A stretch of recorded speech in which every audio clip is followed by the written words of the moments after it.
بسم اللہ الرحمن الرحیم۔ آج ہمارا قرآن عربی کورس کا پہلا سبق ہے۔ گزشتہ کل ہم نے کچھ تمہیدی باتیں آپ کے سامنے عرض کی تھی۔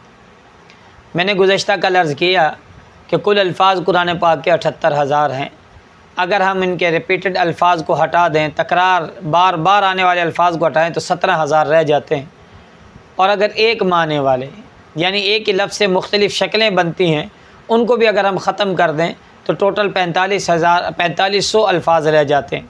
گویا کہ میں نے اور آپ نے 4500 الفاظ سیکھنے ہیں، اور ان کے سیکھنے کی وجہ سے ہمیں فائدہ کیا ہوگا کہ ہمیں سارے کا سارا قرآن پاک سمجھنا اور اس پر عمل کرنا ہمارے لیے آسان ہو جائے گا۔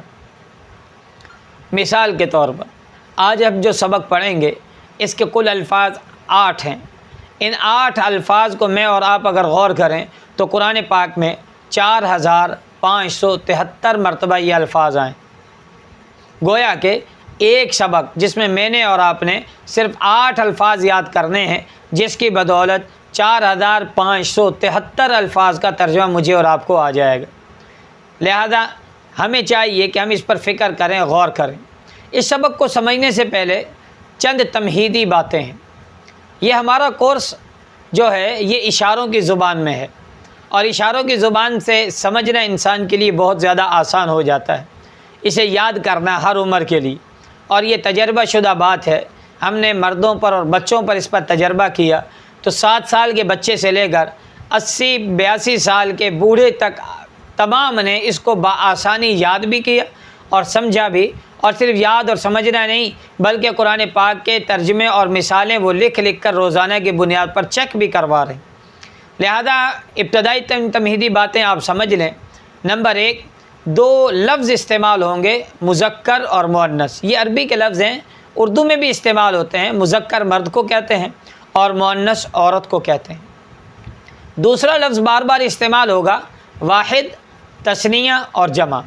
واحد کسے کہتے ہیں؟ ایک کو، یعنی جو ایک ہوگا عربی میں کہیں گے واحد، 2 چیزیں ہیں تو کہیں گے تثنیہ، اور اگر 2 سے زائد ہیں اس کو جمع کا لفظ سے تعبیر کیا جائے گا۔ اور تیسرا ایک اصطلاح اور ایک بات، 3 لفظ اور استعمال ہوں گے، حاضر، متکلم، غائب۔ میں بات کر رہا ہوں، عربی میں مجھے متکلم کہا جاتا ہے۔ جس شخص سے بات کر رہا ہوں، میرے سامنے آپ بیٹھے ہیں یا کوئی اور بیٹھا ہے، میں جس سے بات کر رہا ہوں تو یہ حاضر ہے۔ اور میں کسی اور کے بارے میں بات کر رہا ہوں جو ہماری مجلس میں نہیں ہے، وہ یہاں سے دور ہے، چاہے کمرے سے باہر ہے، کلاس سے باہر ہے، یا علاقے سے باہر ہے، یا دوسرے ملک میں ہے، تو اس کو کہا جائے گا غائب، اور جب اس کی طرف بات کی جائے گی تو وہ علیحدہ ہوگا۔ اور دوسری چیز ایک اور یہاں پر لفظ استعمال ہوگا ضمائر کا۔ ضمائر یہ جمع ہے، اس کی مفرد ضمیر آتی ہے۔ ضمیر کسے کہتے ہیں؟ ایک ہے عربی کے اندر کسی کا نام استعمال ہونا، میرا نام خالد زبیر ہے، نام استعمال ہو، یہ نام ہے، انگلش میں اس کو ناؤن کہہ دیتے ہیں۔ ایک ہے کہ نام کی جگہ پر کسی چیز کا استعمال ہونا، اس کو ضمیر کہا جاتا ہے۔ میں نے کہا خالد آیا تو خالد نام ہے، ناؤن ہے، اور جب میں نے خالد کی جگہ کہا کہ وہ آیا تو یہ پری ناؤن، اس کو کہا جاتا ہے، یعنی نام کی جگہ جو لفظ استعمال ہو عربی میں اسے ضمیر کہا جاتا ہے۔ پھر اس میں بھی 3 چیز ضمیریں ہوتی ہیں غائب کی۔ مثال کے طور پر خالد آیا، میرے پاس بیٹھا، اس نے کھانا کھایا۔ اب اگر میں ہر جگہ خالد خالد کہتا رہوں، خالد آیا، خالد نے کھانا کھایا، خالد میرے پاس بیٹھا، تو بات لمبی بھی ہو جائے گی اور سننے والا اکتاہٹ کا شکار ہو جائے گا۔ فصاحت کی مثال یہ ہے کہ نام تو ایک ہی مرتبہ استعمال ہو اور پھر اس کی جگہ پر ضمیر اس کی ذکر کی جائے، یعنی پریناؤن استعمال کرتے جائیں کہ بھائی خالد آیا، اس نے میرے پاس کھانا کھایا، وہ میرے پاس بیٹھا، وہ میرے پاس باتیں کرتا رہا میرے ساتھ، تو یہ الفاظ استعمال ہوں تو عربی میں جو استعمال ہوں اسے ضمیر کہا جاتا ہے۔ پھر ضمائر کی 2 قسمیں ہیں، ایک ہے ضمیر متصل، ایک ہے ضمیر منفصل۔ متصل آگے آئے گی، آج کے سبق میں ہم پڑھیں گے ضمیر منفصل۔ منفصل کا معنی وہ ضمیر جو علیحدہ علیحدہ ہو کر آئے، اکٹھی ہو کر نہ آئے، اسے ضمیر منفصل کہا جاتا ہے۔ جدا ہو کر آئے، اس کی اپنے ایک تشخص ہوگا، یہ کسی کے محتاج نہیں ہے، جڑ کر کسی کے ساتھ نہیں آئے گی، اسے کہا جائے گا ضمیر منفصل۔ یہ ساری اصطلاحات سمجھنے کے بعد اب اگر ہم ویسے یاد رکھیں تو ہمیں یاد نہیں رہیں گی، علماء نے آسانی کر دی یاد کرنے کے لیے۔ حدیث میں آتا ہے کہ عورت کی پیدائش بائیں پسلی سے ہے، اللہ تو اس وجہ سے علماء نے کہا کہ مؤنث کے صیغوں کو ذکر کرنے کے لیے ہم بایاں ہاتھ یعنی بایاں حصہ اپنا استعمال کریں گے، اور مذکر کے لیے یعنی ہم جب بتائیں گے کہ یہ لفظ مذکر کے لیے استعمال ہوا تو اس کے لیے ہم اپنا یہ دایاں ہاتھ استعمال کریں گے، دایاں حصہ۔ تو مذکر کے لیے دایاں حصہ، مؤنث کے لیے بایاں حصہ۔ پھر 3 اصطلاحات میں نے آپ سے کہی تھی، حاضر، غائب، متکلم۔ تو غائب کے لیے ہم اپنے دائیں ہاتھ کو اگر مذکر ہے تو یہ استعمال کریں گے بالکل سیدھا، یہ غائب کا اشارہ ہے، اور سامنے استعمال کریں گے تو یہ حاضر کا اشارہ ہے، اور متکلم کی طرف استعمال کریں گے تو یہ میرا اشارہ ہے۔ یہ مذکر کے لیے۔ آج کے سبق میں مذکر کی ضمیریں، مذکر کا سبق چلے گا کہ مذکر کے لیے غائب ہے تو دایاں، سامنے ہے تو حاضر ہے تو سامنے اشارہ، اور متکلم ہے تو اپنی طرف کریں گے۔ پھر میں نے ایک اور اصطلاح استعمال کی، واحد، تثنیہ، جمع۔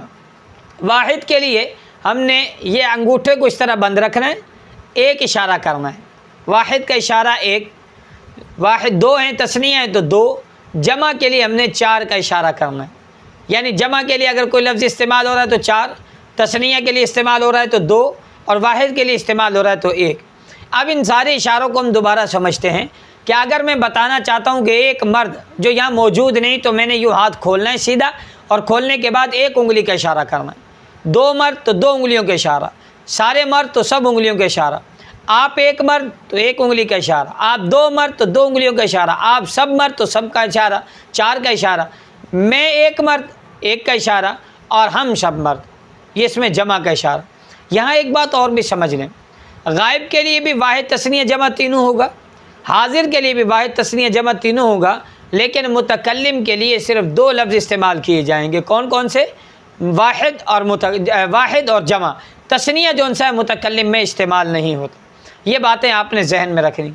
آج ہم جو لفظ استعمال کریں گے اور لفظ سیکھیں گے ان میں سے پہلا لفظ ہے ہوا، یہ قرآن پاک میں 481 مرتبہ آیا۔